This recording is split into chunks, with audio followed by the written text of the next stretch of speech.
Hello friends आज हम लोग सीखेंगे रेशियो यानी कि अनुपात के बारे में। उसके बाद हम लोग देखेंगे प्रोपोर्शनल यानी कि समानुपात। फ्रेंड्स हम लोग हमेशा की तरह बिल्कुल बेसिक से स्टार्ट करेंगे। इसका कंप्लीट आपका जो डिफिनेशन है उसको अलग अलग तरीके से हम लोग समझाने की कोशिश करेंगे। उसके बाद हम लोग इस पर प्रॉब्लम सॉल्विंग करेंगे। तो फ्रेंड्स हमारा पहला ही दो या तीन सेशन ये होगा कि आप लोग सिर्फ और सिर्फ थ्योरी पे फोकस कीजिए। क्या क्या इसमें छोटे छोटे टर्म आते हैं उसको हम लोग सारे को डिफाइन करते जाएंगे और आपको जो छोटे छोटे टर्म है उसको हम समझाते जाएंगे। क्योंकि क्या होता है कभी कभी आपको डिफिनेशन पता नहीं होता छोटे छोटे टर्म को, वहां से आपको सवाल पूछ लिया जाता है तो आप लोग सवाल उसको सॉल्व नहीं कर पाते। तो हमेशा की तरह हम लोग बिल्कुल बेसिक से स्टार्ट करते हैं और बिल्कुल डीप तक पढ़ेंगे। तो चलिए फ्रेंड्स हम लोग बिना देर के वो स्टार्ट करते हैं रेशियो। फ्रेंड्स अगर आप लोग हमारे चैनल पर नए होंगे तो सब्सक्राइब कर दीजिए क्योंकि इस तरह के वीडियो आपके लिए हम लोग बनाते रहेंगे। तो चलिए हम लोग अब रेशियो देखते हैं। अनुपात किसको कहते हैं? तो फ्रेंड देखिए अनुपात का क्या मतलब होता है। ये रेशियो के लिए कम से कम हमारे पास दो टर्म होना चाहिए ना, जहां से हम लोग दोनों को ये क्या बोल सकते हैं, तुलना कर सकते हैं यानी कि कंपैरिजन कर सकते हैं। देखिए तुलना बहुत तरीका से होता है।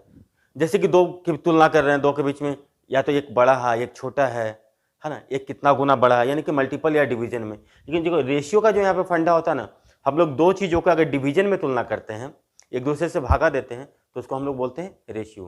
तो रेशियो को देखिए अलग अलग तरीके से हम लोग डिफाइन करते हैं। ये क्या बोल रहा है पहला, when a fraction is represented in the form of a/b then it is a called ratio. अगर फ्रैक्शन को हम लोग a/b के फॉर्म में डिनोट करते हैं तो वो आपका रेशियो होता है। रेशियो को हम लोग ऐसे भी बोल सकते हैं कि कोई भी नंबर है या भी कोई भी संख्या है जो कि दूसरी संख्या से कितना गुना ज्यादा या कम है, इस तरीका से ना तुलना की बात। तुलना में यहाँ पे डिवीजन का चर्चा होता है। रेशियो का मेन मकसद, रेशियो के लिए कम से कम आपके पास दो चीजें होना चाहिए, दो चीजों के बीच की तुलना करते हैं। और यहाँ पे एक चीज और ध्यान देने वाली बात, रेशियो हमेशा जो कि सजातीय चीजों के बीच में होता है, तुलना करते हैं तब होता है। और उनका जो क्या बोलते हैं ना यूनिट होता है, समान होता है। रेशियो जैसे आप रेशियो लिखते हैं तो रेशियो को क्या लिखते हैं, वो यूनिट लेस होता है ना, उसका कोई यूनिट नहीं होता है। तो देखिए जैसे कि हम लोग अब बात करते हैं लड़के और लड़कियों का, क्लास में लड़के और लड़कियों का रेशियो, ये आपसे कभी नहीं बोला जाता है। जब भी क्या बोलते हैं आपको, क्लास में लड़के और लड़कियों की संख्या का रेशियो है ना, अनुपात। या फिर बोला जाता है हाथी और घोड़े का अनुपात, तो ऐसा नहीं बोला जाता, हाथी और घोड़े की संख्या का अनुपात बोला जाता है। तो इस तरीका से सबको आपको समझना है। तो क्या होगा यहाँ पे, क्या हो रहा है, संख्या है ना, सजातीय चीज को बता रहा है, संख्या के बारे में उसका बात हो रहा है। अब जैसे देखिए चीनी या नमक की बात होगा तो क्या करेंगे, चीनी और नमक के वजन का अनुपात, समझ रही है, वजन का अनुपात, यानी कि चीनी और नमक का अनुपात ऐसा नहीं होता है। और देखिए दूसरा चीज, अगर हम लोग वजन में भी अब तुलना कर रहे हैं तो दोनों सेम होना चाहिए। अगर किलोग्राम में एक है तो दूसरा आपका किलोग्राम में ही होगा। तो ये सब छोटे छोटे बातों का हम लोग को समझना है। फ्रेंड ऐसे आपसे पूछ लिया जाता है कभी कभी ना, 500 ग्राम नमक है ना,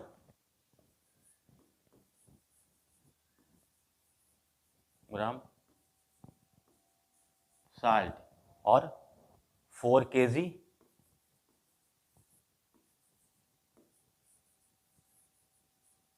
शुगर का रेशियो क्या होगा।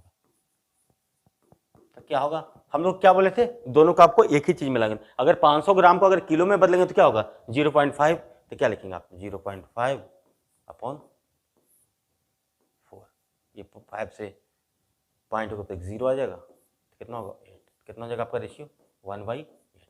अब देखिए रेशियो को हम लोग इस टू भी लिखते हैं है ना, या बाई में भी, इसको फ्रैक्शन में भी डिनोट करते हैं या इस टू लिखते हैं। तो रेशियो को हम लोग क्या लिख सकते हैं, रेशियो को हम लोग ऐसे लिखते हैं, फ्रैक्शन में भी लिख सकते हैं हम इसको, और क्या लिखते हैं इसको इज टू, है ना, ए इज टू बी। और या इसको एक किससे डिनोट करते हैं, कॉलन बोलते हैं ना, ये डिनोट करते हो ना आप, इसी को तो हम लोग कॉलन बोलते हैं। प्रोपोर्शनल होता है तो डबल कॉलन। तो रेशियो को हम लोग इस तरीके से डिफाइन करते हैं। और देखिए एक चीज और ध्यान देने वाली बात है आपको, रेशियो में ये होता है कि कोई भी रेशियो है उसके जो ऊपर वाले टर्म और नीचे वाले टर्म को अगर इक्वल, किसी भी नंबर से इक्वल नंबर से आप मल्टीप्लाई कीजिए या डिवाइड कीजिए तो रेशियो पे कोई फर्क नहीं पड़ता। जैसे सोचिए कि हमारे पास एक रेशियो है 5:4 का, इसको अगर ऊपर में हम लोग 6 से मल्टीप्लाई कर दें और नीचे में भी 6 से मल्टीप्लाई कर दें तो रेशियो कितना हो जाएगा 30/24, बिल्कुल सेम रेशियो। अगर देखिए 30/24 है, अगर इसको हम लोग 6 से डिवाइड कर दें ऊपर में भी और नीचे में भी, तभी क्या हो रहा है आपका रेशियो सेम हो रहा है ना, 6 5 जा 30, 6 4 जा 34 यानी कि 5/4 ये हो रहा है। तो अगर कोई भी आपका रेशियो है, अगर उसमें अगर मल्टीप्लाई कर रहे हैं ऊपर में जितना से उतना से अगर नीचे में मल्टीप्लाई करेंगे तो आपका रेशियो पे कोई फर्क नहीं पड़ेगा। लेकिन जैसे ही आपको ऐड करेंगे ऊपर नीचे इक्वली तो वहाँ पे आपको फर्क कर पड़ेगा। सब्सट्रैक्ट करेंगे तो फर्क पड़ेगा, है ना। जैसे कि आपको देखिए A/B का रेशियो है, इसमें अगर एक से ऊपर नीचे ऐड करते हैं तो A/B के नॉट इक्वल टू होगा, है ना। लेकिन जैसे ही अगर A/B है, इसको हम लोग M/A लिखें या M/B तो क्या हो जाएगा, ये इक्वल है, ठीक है ना। अब देखिए A/B रेशियो है, इसको हम लोग लिख सकते हैं A-X/B-X, नहीं लिख सकते हैं ना, नॉट इक्वल टू होगा ना। या फिर देखिए A/B है, इसको हम लोग ऐसा भी लिख सकते हैं A/B equal to A/M/B/M, equal number से अगर हम डिवाइड कर दो ऊपर नीचे। तो रेशियो में क्या हम सीखे, अगर कोई भी रेशियो है उसको हम अंश और हर को इक्वली नंबर से मल्टीप्लाई कर दें या डिवाइड कर दें तो हमारे रेशियो पे कोई फर्क नहीं पड़ता है ना। और जो कि ये जो नंबर होना चाहिए जो मल्टीप्लाई या डिवाइड करे वो नॉन जीरो होना चाहिए, जीरो नहीं होना चाहिए। तो फ्रेंड्स हम लोग देख लिए कि रेशियो का डेफिनेशन क्या होता है। देखिए अब रेशियो में आपका दो टर्म आता है ना, एक फर्स्ट टर्म आता है, एक सेकेंड टर्म आता है, जिसको देखो टेक्निकली इसको बोलते हैं हम लोग इंग्लिश में एंटीसीडेंट, है ना। फर्स्ट टर्म को क्या बोलते हैं, एंटीसीडेंट बोलते हैं, और सेकेंड टर्म को भी बोलते हैं कॉन्सेक्वेंट, एंटीसीडेंट और कॉन्सेक्वेंट, इसको आप लोग याद रखें। और इसको फर्स्ट टर्म को कब क्या बोल सकते हैं, अगर हिंदी में बोलते हैं तो पहला पद, फर्स्ट टर्म को क्या बोलते हैं, पहला पद, और सेकंड टर्म को क्या बोलते हैं, दूसरा पद या द्वितीय पद, ऐसे ही बोलते हैं ना, द्वितीय पद या दूसरा पद। इस तरीके से आप इसको लिखते हैं रेशियो में। तो ये तरीका होता है हम लोग को रेशियो का सीखने। रेशियो में हम लोग क्या क्या समझे, रेशियो का मतलब क्या हुआ कि दो सेम नेचर का चीज को हम लोग अगर कंपैरिजन कर रहे हैं डिवीजन के फॉर्म में तो वो रेशियो होता है। और उसका क्या होता है, दोनों का यूनिट सेम होना चाहिए। और जो रेशियो होता है A/B, ये लिखते जिसको लिखते हैं हम लोग वो क्या होता है, यूनिट लेस होता है या डायमेंशन लेस होता है। तो फ्रेंड्स हम लोग आगे बढ़ते हैं और देखते हैं इसमें और क्या करता है। देखिए क्या लिख रहा है, be multiply and divide each term of ratio by the same number non zero, it does not affect the ratio. जैसे 5/12 है, 5:12 है, इसको 10:24 या 15, तो क्या हो रहा है यहाँ पे 2 और 3 से। In certain situation the comparison of two quantity by the method of division is very efficient. We can say that the comparison or simplified form of two quantity of the same kind is known as ratio. इसको हम लोग पहले भी आपको बता दिए, इसको हम लोग एक अच्छा लैंग्वेज बना के लिखते हैं कि ताकि आप लोग अच्छे से समझें। अब देखिए ratio should exist between the quantity of the same kind, है ना।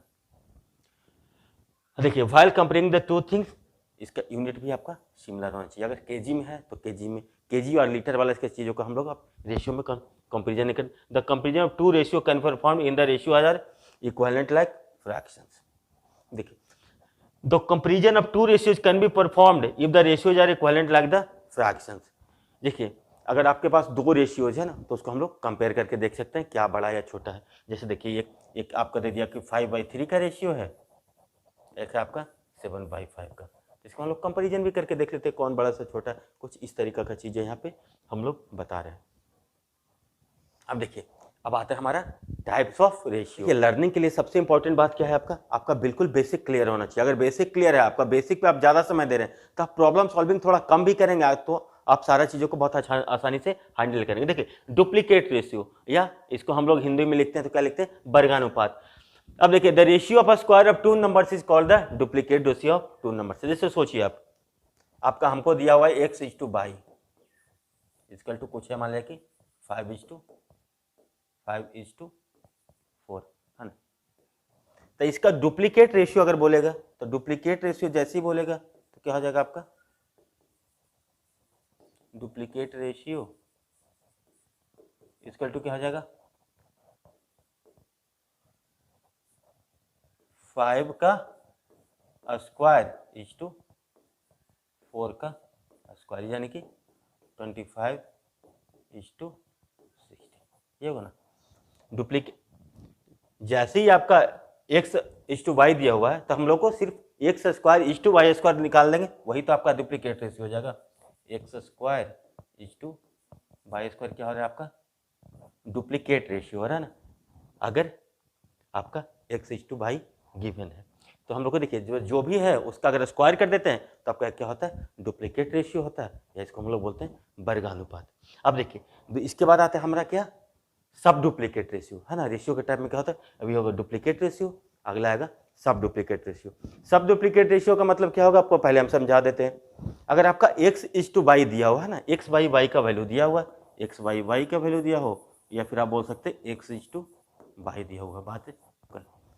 तो यहां से अगर हम लोग root x is to root Y के बारे में सोचेंगे तो क्या हो रहा है आपका सब डुप्लीकेट रेशियो।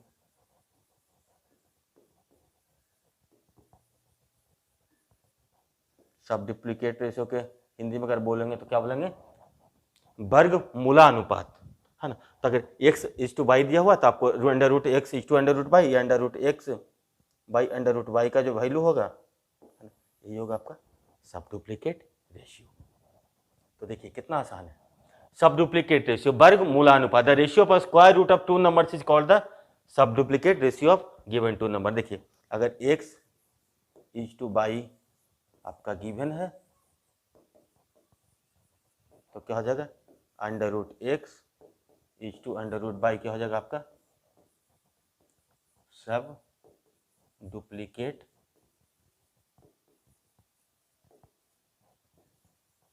रेशियो, है ना।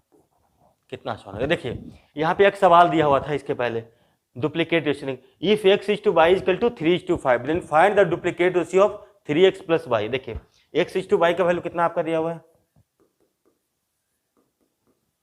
3 इज टू 5, है ना। तो हम लोग को 3x प्लस वाई का value is to 5x minus Y का वैल्यू, देखिए 3 3 कितना हो जाएगा 3 3 जा 3x प्लस वाई है कितना 3 3 जा 9 प्लस 5 हो गया ना अपॉन ये कितना हो जाएगा आपका 5x 5 3 जा 15 15 माइनस 5 15 माइनस 5 वही तो हो रहा है ना 5 तिया 15 माइनस 5 10 हो रहा है 3 तिया 9 5 14 यानी कितना हो गया आपका 14 बाई 10 यानी कि 7 बाई 5 यानी कितना हो गया आपका 3x plus Y is to 5x minus Y का वैल्यू कितना हो जाएगा आपका 7 इज टू 5। तब इसका डुप्लीकेट रेशियो पूछ रहा है, तो डुप्लीकेट रेशियो पूछ रहा है तो क्या करेंगे दोनों को स्क्वायर कर देंगे वर्गानुपात, इसको क्या बोलते हैं हम लोग डुप्लीकेट रेशियो। तो डुप्लीकेट रेशियो कितना हो जाएगा आपका 7 का स्क्वायर इज टू 5 का स्क्वायर यानी कि 49 इज टू 25। ये आपका क्या हो जाएगा डुप्लीकेट रेशियो यानी कि बोल सकते हैं हम लोग वर्गानुपात।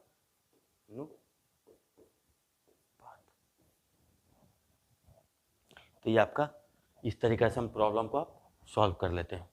तो फ्रेंड्स हम लोगों ने डुप्लीकेट रेशियो देख लिया, सब डुप्लीकेट रेशियो देख लिया जिसको कि हिंदी में बोलते हैं वर्गानुपात और वर्गमूलानुपात। कुछ नहीं है बस नाम के हिसाब से आपको वो बस डिफाइन है। देखिए आप ट्रिप्लीकेट रेशियो का मतलब सिंपल है, अगर x इज टू वाई का आपको वैल्यू दिया हुआ है और आपको X cube is to Y cube का वैल्यू निकालना है तो ये आपका क्या हो जाता है ट्रिप्लीकेट रेशियो। ट्रिप्लीकेट रेशियो का आप लोग हिंदी में क्या बोल सकते हैं घनानुपात, है ना, घनानुपात या तिहरा अनुपात ऐसे भी लिखते हैं तिहरा अनुपात। तो बारे वाला क्या बोलेंगे दोहरा मन, है ना। और सब ट्रिप्लीकेट है तो इसको बोले तुम लोग तिर्यक अनुपात या घन मूलानुपात। देखिए घन मूल प्लस अनुपात, घन मूलानुपात संधि विच्छेद करते हैं ना, घन मूल प्लस अनुपात घन मूलानुपात। तो सब ट्रिप्लीकेट रेशियो का मतलब क्या होगा, अगर आपका x इज टू वाई का वैल्यू दिया हुआ है तो जो आपका अंडर रूट, अगर आपका x is to Y given है तो आप x पर पावर 1/3 इज टू वाई पर पावर 1/3 हो जाएगा। इसको हम लोग क्या बोलेंगे, सब ट्रिप्लीकेट रेशियो। और X cube is to Y cube को क्या बोलेंगे हम लोग, ट्रिप्लीकेट रेशियो।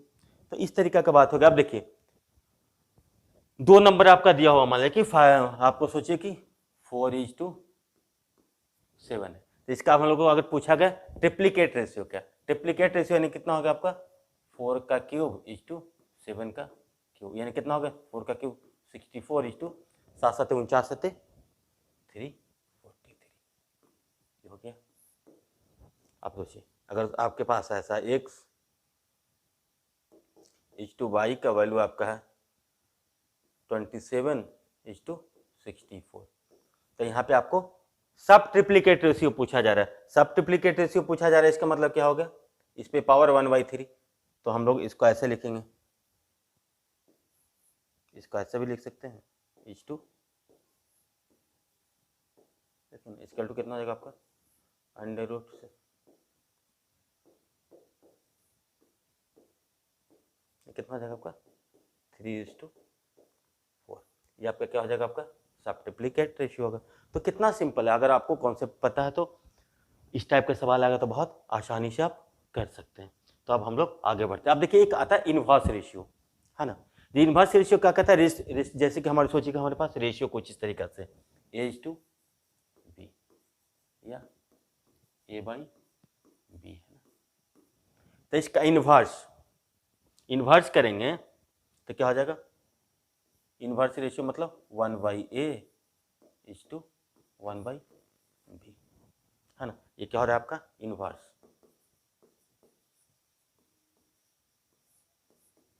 तो देखिए अगर हम लोग ये कर सकते हैं 1/A:1/B, जिसका इसको हम लोग सिंप्लीफाई करना, तो क्या करेंगे हम लोग, इसका पहले हर को यानी कि डिनोमिनेटर को बराबर करेंगे। डिनोमिनेटर को बराबर करने के लिए क्या करना पड़ेगा, आपका ए और बी का एलसीएम लेना पड़ेगा। तो देखिए ए और बी का एलसीएम कितना हो जाएगा आपका, ए बी हो जाएगा, यही होगा ना, ए बी का तो क्या हो जाएगा, ए बी हो जाएगा आपका ए और बी का एलसीएम, होगा कि नहीं।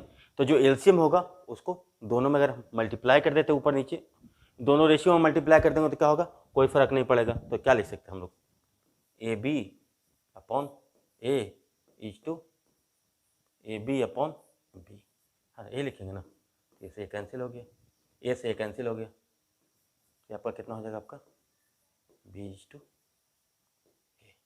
यही हो सकता है ना। आप इसको हम लोग ऐसे सोच सकते हैं, या फिर दूसरा तरीका आपका क्या हो सकता है, यहाँ पे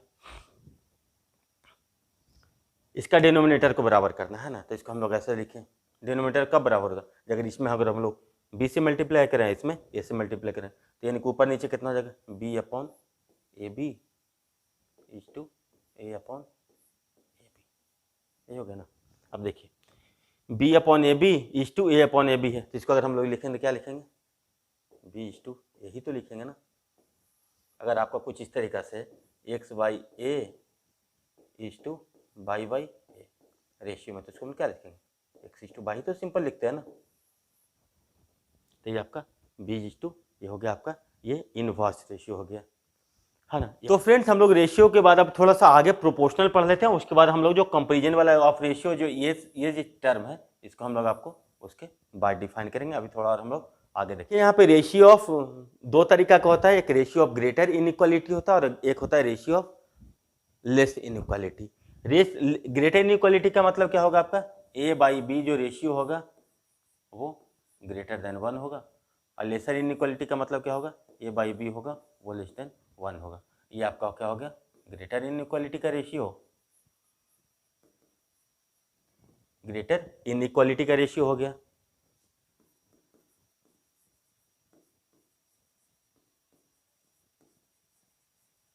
ये क्या हो जाएगा आपका लेस इनइक्वालिटी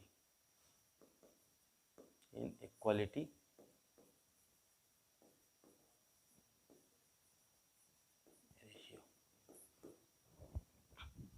तो देखिए यहाँ पर से आपको सवाल फ्रेम हो जाता है कभी कभी, जैसे कि आपका एज वाला सवाल होता है, वहाँ पे 2 व्यक्तियों का एज कुछ रिलेशन दिया रहता है, उसके बाद अगर पूछ लेता है कि 5 साल पहले इनका एज का रेशियो इस तरीका था, तो अगर बताइए कि 10 साल बाद उसका एज का रेशियो किस टाइप से होगा ना, तो इसमें आपको फंसाया जाता है क्वेश्चन में। तो देखिए अगर इसको आप विजुअलाइज कर लेंगे तो बहुत ही आसानी होगा। अब सोचिए कि ए बाई बी यानी कि वैसा रेशियो जो कि ग्रेटर इक्वल क्या है, उसका अंश है जो कि हर से बड़ा होता है, ये समझ सकते हैं, या न्यूमरेटर है जो कि डिनोमिनेटर से बड़ा होता है। तो यहाँ पे क्या फर्क पड़ता है किसी चीज को पॉजिटिव को जोड़ने और घटाने से?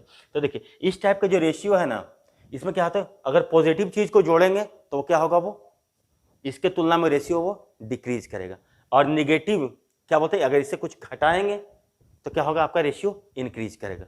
लेकिन इस वाले में क्या होगा, आप पॉजिटिव चीज जोड़ेंगे प्लस अगर करेंगे तो क्या होगा, ये रेशियो बढ़ेगा, और क्या होगा, अगर घटाएंगे इससे कुछ तो ये रेशियो क्या होगा, घटेगा। लेकिन यहाँ पे जस्ट उल्टा, ए बाई बी वाला में क्या होता है, उल्टा होता है ना, इसमें बिल्कुल सीधा होता है। अगर हम लोग बढ़ा रहे हैं, ऐड कर रहे हैं कोई चीज़ ऊपर नीचे, तो क्या होगा, वो बढ़ता जाएगा। इसमें क्या होगा, ऐड करेंगे तो क्या होगा, घटेगा। तो इस टाइप का आपको फ्रेम में सवाल पूछा जाता है। तब सिंपल सोचिए, पहले अगर पहले हम लोग तो कॉन्सेप्ट सीख रहे हैं, तब लोग छोटा सा नंबर ही लेते हैं। अब सपोज कीजिए कि 3/2 है, क्या है ये, रेशियो ऑफ ग्रेटर इनइक्वालिटी है। अगर सोचिए इसमें हम लोग ऊपर में भी एक जोड़ दें, 3 + 1 अपॉन 2 + 1, अब देखिए कितना हो गया आपका, 4/3। अब देखिए 3/2 बड़ा है या 4/3 बड़ा है, तो क्या करते हैं इसको, अगर इस तरीका का चेक करना है तो क्या करते हैं, क्रॉस मल्टीप्लिकेशन देख लेते हैं। सबसे सिंपल कितना हो गया, 3 × 3 = 9, ग्रेटर देन, तो क्या हो रहा है, ये अगर कोई भी चीज पॉजिटिव चीज जोड़ रहे हैं तो क्या हो रहा है, रेशियो का वैल्यू क्या हो रहा है, वो डिक्रीज कर रहा है।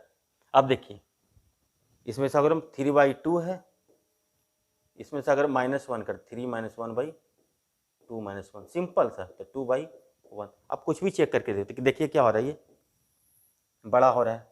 तो क्या करें, अगर इसमें कोई भी चीज ऐड करेंगे बड़े वाला में तो क्या हो जाएगा, इसका जो रेशियो होगा बाद में वो क्या होगा, आपका डिक्रीज करेगा। लेकिन इसमें से अगर कोई चीज माइनस करेंगे तो रेशियो क्या होगा, इंक्रीज करेगा। लेकिन अगर लेस इनइक्वालिटी वाला रेशियो है, यहाँ पर कोई चीज को जोड़ेंगे तो रेशियो इंक्रीज करेगा। जैसे देखिए अब 2/3 सिंपल लीजिए, लेकिन से अगर हम लोग 1 ही जोड़ते हैं तो कितना हो जाएगा आपका, 3/4। अब देखिए 3 × 3 = 9 हो रहा है, 4 × 2 = 8, तो क्या हो रहा है, ये रेशियो आपका बढ़ रहा है। यानी कि लेस इनइक्वालिटी वाला में क्या होता है, अगर कोई भी चीज़ ऐड कर रहे हैं तो रेशियो क्या हो जाएगा, आपका इंक्रीज करता रहेगा। तो ये बहुत ही इंपॉर्टेंट कॉन्सेप्ट है, इस पर आपको सवाल पूछा जा सकता है। तो आप समझ गए ना कि रेशियो ऑफ ग्रेटर इनइक्वालिटी और लेस इनइक्वालिटी, इस पर आपको सवाल पूछा जाएगा, तो बहुत आसानी से करेंगे। चलिए हम लोग यहाँ पे कुछ सवाल है कि ratio of A to B is called a ratio of less inequality, क्या होगा, if A is less than B, for example 3 less than 7 is a ratio of less inequality, है ना। क्या है यहाँ पे, ए अगर 3 है बी 7 है, तो इसको हम लोग क्या बोल सकते हैं, ये 3:7 है, तो क्या होगा, ये ratio of less inequality. Ratio of less inequality decrease if same positive number is subtracted, है ना। अगर सेम पॉजिटिव में अगर घटाते हैं तो क्या होगा, डिक्रीज करेगा। अगर सेम पॉजिटिव नंबर ऐड करते हैं तो क्या होता है, इसमें हम क्या बोलते हैं, बिल्कुल सीधा रहेगा। लेस इनइक्वालिटी में सीधा, अगर जितना जोड़ेंगे उसी हिसाब से ये इंक्रीज करेगा। तो ये आपका तरीका। देखिए अब इस पर हम लोग सवाल देख लेते हैं। देखिए 7 years ago the ratio of ages of P and Q was 7:6। Which of the following cannot be the ratio of their age 6 years from now। अब देखिए क्या है, ये ग्रेटर इनइक्वालिटी वाला है, आपके दिमाग में वो पिक्चर बन जाएगा। अगर नहीं पिक्चर बनता तो अभी आप सिंपल सोच लिए कि अगर इसमें देखिए अब इसका बात कर रहा है कि 7 ईयर पहले का, 7 ईयर बिफोर का बात कर रहा है ना, 7 ईयर पहले का बात हो रहा है, यही हो रहा है ना। तो इसमें रेशियो कितना है आपका, 7:6। अब पूछ रहा है इसका क्या, 6 ईयर बाद प्लस 6 ईयर बाद, तो क्या होगा, आप देखिए रेशियो ऑफ ग्रेटर इनइक्वालिटी है, तो रेशियो ऑफ ग्रेटर इनइक्वालिटी होगा, बड़ा इनइक्वालिटी होगा, तो क्या होता है, क्या होता बोले थे हम इसमें, अगर कोई भी चीज जोड़ेंगे तो इसका क्या होगा, रेशियो आपका डिक्रीज करता है, यही होता है ना। रेशियो ऑफ ग्रेटर इनइक्वालिटी है, तो अब इसको सिंपल सोचिए ना, 7/6 ही है, इसमें से आप सोचिए कि एक जोड़ देते हैं तो कितना हो जाएगा, 8/7, यही हो जाएगा ना। अब देखिए 7 × 7 = 49, 8 × 6 = 48, तो क्या होगा, ये रेशियो कितना हो रहा है आपका, ये कम रहा है। तो ये सोचना, अब इसमें अब ये देखना पड़ेगा कि कौन सा रेशियो आपका कम नहीं है, वही इसका आंसर होगा ना। क्या बोल रहा है, which of following can not be the ratio of their age 6 years from now, यानी कि 6 साल बाद अगर पूछा जा रहा है तो इसका मतलब सीधा मतलब क्या हो रहा है आपका, कि जो भी रेशियो इससे ज्यादा होगा, 7/6 से ज्यादा होगा, वही आपका राइट आंसर होगा। क्योंकि सारे रेशियो को तो इससे कम होना चाहिए। अगर कोई भी चीज इसमें अगर ऐड करते जाते हैं तो क्या होता है, रेशियो घटता जाएगा। यही तो कॉन्सेप्ट पे पूछा जा रहा है यहाँ पे सवाल। तब क्या हो रहा है, जो यहाँ पे क्या हो रहा है, the following can not be the ratio of there edges 6 year from now. तो देखिए कौन सा रेशियो है जो कि इससे बड़ा है, वही आपका आंसर हो जाएगा। अब देखिए 7:6 है, कंपेयर कर लीजिए, 7:6 है और कितना है 13:11, कितना हो जाएगा 11 7 77 है, 13 छक्का 78।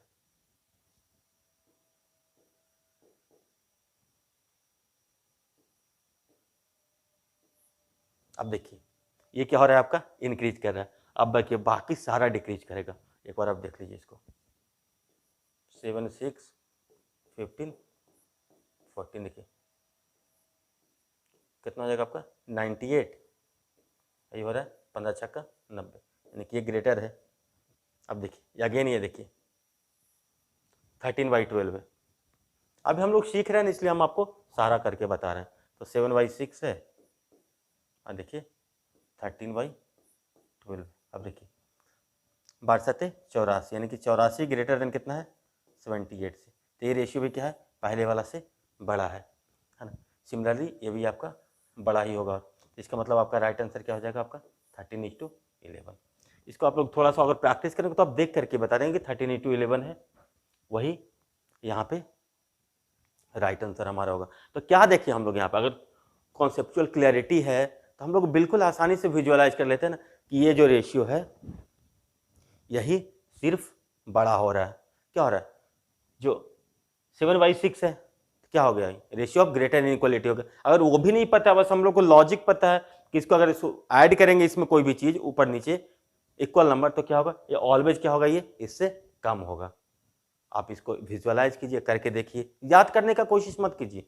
नहीं आता तो सिंपल कोई नंबर ले लीजिए 2/3 3/2 और उसमें सिंपल अप्लाई करके देख लीजिए, जो एक के लिए अप्लाई होगा वो सारा चीज होगा। तो ये होता है हमारा सही तरीका सीखने का। तो ये हमारा ये राइट आंसर होगा। इसके बाद अब देखिए एक और सवाल है, 9 अगोर the ratio of the edges of P and Q was 5:7। अब देखिए अगेन कह रहा है क्या, 9 साल पहले पी और क्यू के एजेज का रेशियो कितना है 5:7। Which of the following can not be the ratio of their ages 5 year from now. अब देखिए रेशियो ऑफ लेस इनइक्वालिटी है, यहाँ पे क्या हो रहा है, ऐड करेंगे तो क्या होगा, रेशियो इसका बढ़ता ही जाएगा। तो 5 साल के बाद क्या हो रहा है, ये रेशियो इसका बढ़ता ही जाएगा। तो जो इसका रेशियो इसके तुलना में कम होगा वही आपका राइट आंसर होगा, है ना। जो रेशियो इससे कम होगा, जो इससे कम होगा 5:7 से, वही तो आपका राइट आंसर होगा। अब देखिए 5:7 है, 11:2 कितना है आपका 13, 13 25 65, 11 7 77, क्या होगा, ये बड़ा है। अब देखिए 5 7 है 21 25 है, 25 25 125, 21 7 147, अगेन यही बड़ा है। अब देखिए 13:19, 5/7 13:19 कितना हो गया 19 25 95, ग्रेटर देन 91, यानी कि ये आपका है।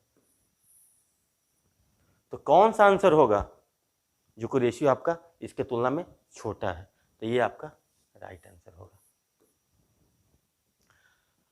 तो ये आपका होता है सीखने का तरीका। अब देखिए एक टर्म आता है आपका कंपाउंड रेशियो, ठीक है ना। कंपाउंड रेशियो के बारे में हम लोग कैसे सोचेंगे। अब सोचिए कि आपके पास 2 या 3 रेशियो है ना। देखिए कुछ रेशियो ऐसे है ना, A:B है, C:D है, E:F है। आपके पास हमारे पास 3 रेशियो है। तो इसका जो कंपाउंड रेशियो कहने का मतलब क्या हुआ, इसका जो फर्स्ट टर्म है सारे का उसको मल्टीप्लाई कर दीजिए और सेकंड टर्म को मल्टीप्लाई, जो रेशियो होगा वही होगा। तो इसका अगर कंपाउंड रेशियो की बात करेंगे तो A:C:A:C:E होगा, B:D:F होगा। इसको हम लोग क्या बोलते हैं, कंपाउंड रेशियो, यानी कि इसको हम लोग बोल सकते हैं मिश्रित अनुपात भी बोलते हैं, ठीक है ना। हिंदी में इसको बोलते हैं क्या, मिश्रित अनुपात। तो ये आपका अगर 4 रेशियो हो, अगर सोचिए कि 2:3 है, 4:7 है, 5:8 है और 7:9 कुछ भी। तो अगर इसका कंपाउंड रेशियो कितने, 4 दूना 8 25, 40 7 280, इज टू 7 या 21, 21 अठी 2 अठी 16, 168 इंटू 9। ठीक है, इसको हम लोग थोड़ा सा कैंसिल आउट करने का कोशिश करते हैं। 4 कितना हो जाएगा आपका, 42 चौक 4 70 है ना। अगेन देखिए 7 छक्का 42 10। अगेन देखिए 3 5 यानी कि 5:27, ये आपका राइट आंसर हो रहा है। इस तरीके से हम लोग सोच सकते हैं। अगर हम लोग और दूसरे तरीके से सोचो, इसको हम लोग कैंसिल आउट करते हैं ऐसे, इसको इस तरीके से भी हम लोग कैंसिल आउट कर सकते हैं। 7 से 7 कैंसिल आउट हो गया। अब आपको जब सीखने का है तो हम बता रहे हैं कि इस तरीके से भी हम लोग सोच सकते हैं। 4 2 जा 8 हो गया, 2 2 जा 4, तो आप सीधा भी लिख सकते हैं यहाँ से 5:27। तो आप लोग इस तरीका से भी सॉल्व कर सकते हैं, या फिर मल्टीप्लाई कर ही रहे हम लोग बाई इतना तो हम लोग इसका सीधा यहाँ से कैंसिल आउट करके भी 5:27 लिख सकते हैं। ये आपका होता है कंपाउंड रेशियो। अगर सोचिए अब कोई कंटिन्यू रेशियो की बात कर रहा है ना, कंटिन्यू रेशियो की बात कर रहा है। अब इसके बाद आता है कंपाउंड रेशियो, मैंने मिश्रित अनुपात के बाद कंटिन्यू रेशियो। तो देखिए यहाँ पे कंटिन्यू रेशियो जैसे ही आपको बोलेगा कंटिन्यू रेशियो का मतलब, तो देखिए कंटिन्यू रेशियो अगर आपको बोल रहा है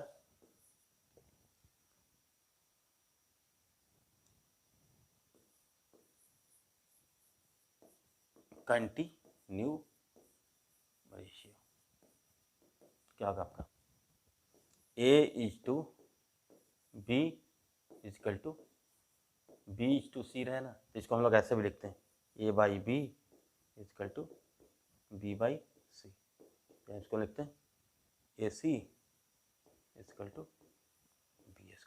तो इस टाइप का जो रेशियो होता है इसको हम लोग क्या बोलते हैं, कंटिन्यू रेशियो, है ना।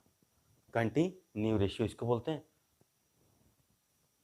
तो इसको हम लोग को एक बार टर्म जानना था, सीखना था, इसलिए मैं बता दिया कि कंटिन्यू रेशियो रहेगा, तो आपको घबराने की बात कोई नहीं है। A:B इजकल टू अगर B:C के फॉर्म में हो तो आपको इसको हम लोग इस तरीका से लिख सकते हैं कंटिन्यू रेशियो। या कभी कभी इसको आप ये रिलेशन बन रहा है, कभी कभी आपको ऐसे भी दे देगा A:B:C का वैल्यू निकालिए। अगर आपका A:B एंड B:C गिवन है, हाँ, तो इसको हम लोग बोलते हैं A:B:C जो भी होगा उसको हम लोग क्या बोलेंगे, कंटिन्यू रेशियो बोलते हैं। तो फ्रेंड्स ये आपका रेशियो से रिलेटेड सारा इन्फॉर्मेशन था। अब इसके बाद हम लोग देखते हैं थोड़ा सा प्रोपोर्शन। प्रोपोर्शन कहते हैं किसको, देखिए प्रोपोर्शन भी बड़ा सिंपल है, जैसे आप रेशियो को बता रहे हैं उसी तरह प्रोपोर्शन है।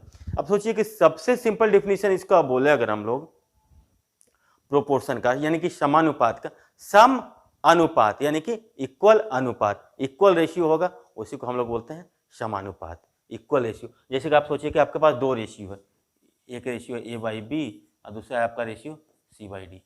अगर दोनों इक्वल है, दोनों अगर ये इक्वल है जिसको हम लोग क्या बोलते हैं, ये समानुपाती है, यानी कि A/B इक्वल टू C/D। अगर टू रेशियो आपका अगर इक्वल A/B और C/D इक्वल, इसको हम लोग ऐसे भी लिखते हैं, कभी कभी जो हम लोग समानुपात लिखते हैं इसको हम लोग ऐसे भी लिखते हैं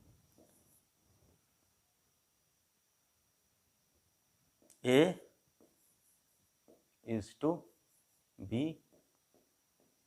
C:D, है ना। इसको क्या बोलते हैं हम लोग, इसको बोलते हैं हम लोग कॉलन, है ना। इसको बोलते हैं हम लोग डबल कॉलन। ये सब आपको बिल्कुल क्लियर होना चाहिए। डबल कॉलन, डबल कॉलन को हम लोग इक्वल टू भी बोलते हैं ना, इसको इक्वल टू बोलते हैं, इसको क्या बोलते हैं अपॉन। ऐसे क्या हो गया आपका A/B हो गया ना, इजकल टू C/D। ये हो गया आपका, ये क्या चीज का साइन है आपका, प्रोपोर्शन का,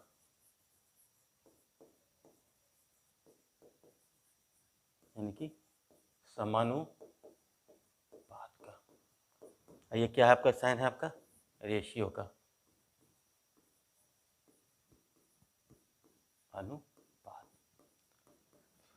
हम लोग ये भी बोलते हैं कि रेशियो और प्रोपोर्शनल क्या है, सिक्के का दो पहलू है, एक हेड है तो दूसरा टेल है। तो बिल्कुल हम लोग को बहुत सरल भाषा में सीखना है कि रेशियो और प्रोपोर्शन, इसको हम लोग जब भी तो बता रहे हैं आपको सारा चरण को डिफाइन करने के लिए, हम लोग रेशियो और प्रोपोर्शन आते क्या क्या चीज़ हम लोग के दिमाग में मिरर इमेज बनना चाहिए तुरंत से, ताकि हम लोग सवाल बहुत जल्दी सॉल्व करें। तो देखिए प्रोपोर्शन का मैंने क्या बताया डेफिनेशन, यही तो बताया ना कि proportion is equation which define the two given ratios are equivalent to each other. In the other word, the proportion is the equality of two fraction or the ratio. When two ratios are equal in the volume, then they are said to be in proportion. एक ही बात को अलग अलग तरीका से हम लोग घुमा फिरा करके लिख रहे हैं। तो प्रोपोर्शन तो आप समझ गए। तो आपको सोचिए कि अगर कोई भी चीज़ ऐसे लिखा हो a by B is equal to C by D है, तो इसको हम लोग ये भी बोल सकते हैं a is to B C is to D, ये भी सेम चीज़ है और यही सेम ही चीज़ है ना। इज टू को क्या लिखते हैं, वाई लिखते हैं, अपॉन लिखते हैं इज टू, और ये डबल कॉलन से डिनोट करते हैं हम लोग प्रोपोर्शन को। तो देखिए इस तरीका से हम लोग सीखेंगे मैथमेटिक्स। फ्रेंड्स हम लोग यहाँ पे प्रोपोर्शन पढ़ रहे थे, प्रोपोर्शन को डिफाइन कर लिया और हम लोग देखते हैं अब कि बेसिकली प्रोपोर्शन हमारा दो टाइप का होता है, एक डायरेक्ट प्रोपोर्शन होता है, एक होता है इनवर्स। डायरेक्ट मतलब क्या होता है, प्रत्यक्ष समानुपात, और इनवर्स का मतलब होता है व्युत्क्रम। तो देखिए पहले हम लोग डायरेक्ट समानुपात को समझते हैं। तो देखिए अब ऐसे सोचिए, डिस्टेंस इक्वल टू क्या होता है आपका, स्पीड इनटू टाइम होता है, स्पीड इनटू टाइम होता है ना। यानी क्या हो गया, डिस्टेंस अगर स्पीड आपका बढ़ेगा तो डिस्टेंस बढ़ेगा, यानी कि डिस्टेंस किससे डायरेक्टली रिलेटेड है, स्पीड से। और देखिए दूसरा क्या है आपका, टाइम से। अगर स्पीड भी आपका फिक्स है तो सोचिए कि अगर टाइम बढ़ेगा तो डिस्टेंस बढ़ेगा। तो इसको हम लोग क्या बोल सकते हैं, डायरेक्टली प्रोपोर्शनल, है ना। यानी कि डिस्टेंस इक्वल टू क्या रखते हैं हम लोग, speed into time, D is equal to S into T. क्या भाई डी आपका क्या है, आपका डिस्टेंस है, एस क्या है आपका स्पीड है, टी क्या है आपका टाइम है। यानी क्या होगा आपका D is directly proportional to S, ऐसे ही बोल सकते हैं स्पीड। या फिर दूसरा रिजल्ट अगर सोचिए कि अगर आपका स्पीड फिक्स है तो डिस्टेंस किस पे डिपेंड कर जाएगा, distance is directly proportional to time. इस तरीके से सोच सकते हैं ना। तो ये हमारा होता है distance is directly proportional to speed और डायरेक्टली प्रोपोर्शनल टू टाइम। तो इसको बोलते क्या बोलते हैं, डायरेक्ट प्रोपोर्शन। अब देखिए अगर हम लोग स्पीड के बारे में सोचें तो स्पीड इक्वल टू क्या होता है आपका, डिस्टेंस बाई